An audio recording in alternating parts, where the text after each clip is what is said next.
दोस्तों, हरियाणा में बुढ़ापा पेंशन को लेकर आज बड़ी अपडेट आप सभी के बीच लेकर आए हैं। तो दोस्तों, जब से जो है वो बुजुर्गों के लिए ऑनलाइन पोर्टल बंद हुआ है आवेदन का, उसके बाद जो है वो ऑटोमेटिक विभाग की तरफ से जो है वो यहाँ पर बुजुर्गों की पेंशन जो है वो बढ़नी शुरू हो चुकी है। तो दोस्तों उसके बाद जो है वो लगातार बहुत सारे बुजुर्गों के परिवार के लोग जो है वो इस बारे में पूछते हैं कि जो हमारी जो है वो बुजुर्ग 60 साल से ऊपर हो चुका है, कि कोई 61 साल का हो चुका है, 62 साल का हो चुका है, यानी कहने की बात है 60 की उम्र क्रॉस कर चुका है। परंतु पहले तो क्या था, पहले आवेदन कर लिया जाता था, परंतु अब आवेदन जो है वो नहीं किया जा सकता। सरकार की तरफ से जो लिस्ट जारी होती है उसी से आवेदन किया जाता है। तो ये चीजें बाद में डिस्कस करेंगे। सबसे पहले जो अपडेट आई है उसके बारे में आपको पूरी जानकारी देने की कोशिश करूंगा।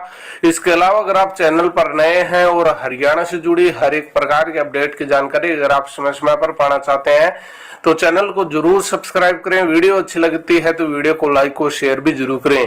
तो यहाँ पर मैं जो आज की अपडेट आई है सीधा उस पर मैं आपको ले चलता हूँ। तो दोस्तों, यहाँ पर जो वीडियो के शुरू में ही बता चुका हूँ कि अब पेंशन जो बुढ़ापा पेंशन है उसके लिए ऑनलाइन आवेदन नहीं किया जा सकता। केवल एक लिस्ट जारी होती है और उस लिस्ट जारी होने के बाद जो है जो समाज कल्याण विभाग के कर्मचारी अधिकारी हैं वो बुजुर्गों से सीधा संपर्क करके जो है उनकी पेंशन बनाने का काम करते हैं। तो यहाँ पर दोस्तों कैसे उस लिस्ट में नाम आ सकता है, ये यहाँ पर कोई प्रूफ नहीं है, बस आपको एक थोड़ा सा हिंट यहाँ पर इस कटिंग के माध्यम से दिया जाएगा। तो पहले तो ये आपको दिखा देता हूँ कि हरियाणा में झज्जर से जुड़ी अपडेट है जिसमें बताया गया है कि जो परिवार पहचान पत्र स्कीम है अब उससे बुजुर्गों को लाभ मिलना शुरू हो चुका है। मई से जुलाई तक 421 बुजुर्गों को सरकारी ऑफिसों के धक्के खाए बिना घर बैठे पेंशन जो है वो इनकी अगस्त माह से शुरू हो गई। आमतौर पर जिला समाज कल्याण एक महीने में 400 नए बुजुर्गों की पेंशन बनाने का कार्य करता है। हालांकि इसके लिए बुजुर्गों को अपनी जो पेंशन की एप्लीकेशन से लेकर पूरी फाइल जो है वो CSC सेंटर पर अपलोड कराने, इसके बाद समाज कल्याण ऑफिस में जमा करवाने और उसके कम से कम 2-3 महीने का इंतजार उसे मंजूर होने में जो है वो करना पड़ता था। इस बीच किसी दस्तावेज में अगर कोई एरर आ जाती थी तो पेंशन प्रक्रिया और लंबी हो जाती थी। तो कहने की बात यह है, इन्होंने पहले का बताने की कोशिश की है कि पहले 3 से 4 महीने पेंशन शुरू होने में लग जाते थे और किसी दस्तावेज में अगर कोई एरर बता दिया जाता था तो ये पेंशन प्रक्रिया और लंबी हो जाती थी। परंतु अब जो झज्जर जिला है उसमें 421 ऐसे बुजुर्ग हैं जिनको इस जद्दोजहद से नहीं गुजरना पड़ा। जैसे उनकी परिवार पहचान पत्र की वेरिफिकेशन कंप्लीट होने के बाद 60 साल की आयु होने पर उनको बैंक खाते में सीधे तौर पर उनको वृद्धावस्था पेंशन मिलनी शुरू हो गई। यहाँ पर आप देख सकते हैं कि जिले भर में 68,698 वृद्धावस्था पेंशन लाभार्थी हैं और यहाँ पर जो है वो अब जो भी वृद्धावस्था पेंशन के लिए अब ऑनलाइन आवेदन करने की कोई भी जरूरत नहीं है। किसी भी कार्यालय या अटल सेवा केंद्र पर जाने की जरूरत नहीं है। तो ये तो आपको यहाँ पर इस बारे में बताया क्या मैटर है। अब बात करेंगे कि किस वजह से जो है अगर आपकी उम्र 60 साल से ऊपर हो चुकी है, जो आप थंबनेल में भी देख के आए होंगे कि किस वजह से आपकी जो है वो पेंशन बढ़ने में दिक्कत आ रही है। तो ये आपको एक जिले का ही डाटा बताया जा रहा है, अन्य जिलों में ये डाटा बहुत लाखों में ये डाटा होगा। और यहाँ पर आप देख सकते हैं इन्होंने बताने की कोशिश की है कि लगभग 2,70,000 के आसपास फैमिली आईडी है, जिनमें से 39,000 के करीब ऐसी फैमिली आईडी हैं जो कंप्लीट ही नहीं है। यानी आप देख सकते हैं इन्होंने आंकड़ा बताया है जिसमें यहाँ पर इन्होंने बताया है कि जो परिवार के मुखिया है उसके द्वारा अपने साइन का सत्यापन करके अपलोड नहीं करना।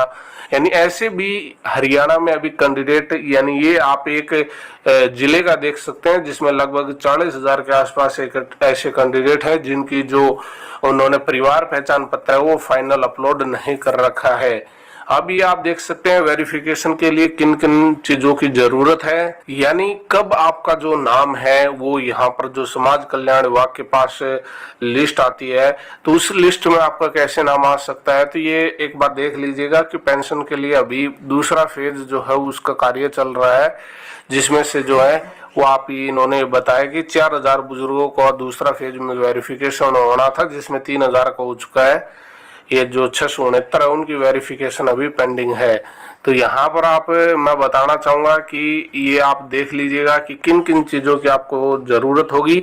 तो ये मैं बताना चाहूंगा, अगर आप 60 साल या आप 58 साल के भी हो चुके हैं, ये नहीं है कि 60 साल के बाद आप ये काम करेंगे, तो ये टाइम आपके लिए लंबा होता चला जाएगा। इसलिए जिसकी भी उम्र 55, 56, 57, 58 यानी इस के आसपास है, या जो 60 प्लस हो चुके हैं और अभी तक ऐसा नहीं किया है, तो वो क्या करें, अपने परिवार पहचान पत्र में एक सही से मोबाइल नंबर जो है, जो एक्टिव मोबाइल नंबर है, वो यहाँ पर वैलिड मोबाइल नंबर अपने परिवार पहचान पत्र में डलवाए। क्योंकि कोई भी वेरिफिकेशन आती है तो आप घर पर ना हो, अधिकारी आता है तो उस समय आपसे कांटेक्ट किया जा सके।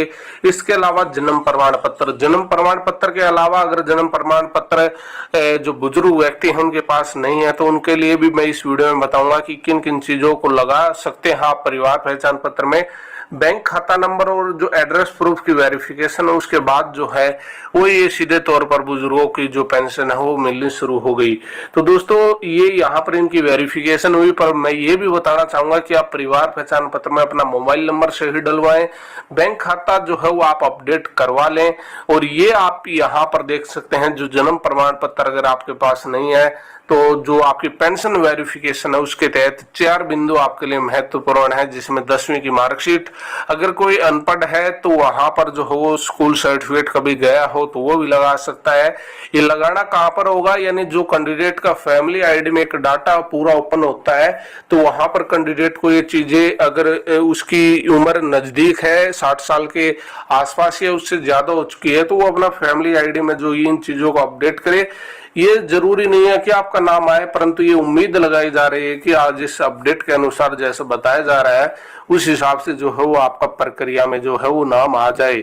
इन्होंने यहाँ पर ये बताने की कोशिश की है कि स्कूल सर्टिफिकेट नहीं है तो आपके 2012 से पहले का आपके पास वोटर कार्ड आपके पास होना जरूरी है। अगर ये भी नहीं है तो आपके पास कोई जन्म प्रमाण पत्र होना जरूरी है। अभी के लिए जो आपका मेडिकल है वो हटा दिया गया है, मेडिकल यहाँ पर जो है वो मान्य नहीं है। फिर भी अगर आपके पास मेडिकल आपने कभी पहले मरवा लिया था और आपकी पेंशन किसी अन्य वजह से रिजेक्ट हो गई थी, तो अभी के लिए आप उसको भी अपलोड कर दें, देखी जाएगी जो आगे होगा। परंतु यह आप देख सकते हैं कि जिन्होंने अपनी फैमिली आईडी में मुखिया के साइन करके अपलोड नहीं की है, वो भी अपनी यहाँ पर फैमिली आईडी जो है वो साइन करके अपलोड करवा लें, वरना जो का आईडी है वो कंप्लीट नहीं मानी जाएगी और उसकी वेरिफिकेशन जो है वो यहाँ पर उसमें दिक्कत आ सकती है। तो दोस्तों इस वीडियो के माध्यम से एक बार अंत में यही बताना चाहूंगा कि जितने भी बुजुर्ग हमारे हैं उन सभी को, जिनकी भी उम्र 55 साल से ऊपर है या 60 साल के आसपास ऊपर जा चुके हैं, पेंशन शुरू नहीं हुई है, तो वो अपना जो है वो परिवार पहचान पत्र में उनके पास कोई भी वैलिड प्रूफ जो मैंने यहाँ पर मेंशन किया है अगर वो है, तो वहां पर जो है वो अपने परिवार पहचान पत्र में अपडेट करवा लें।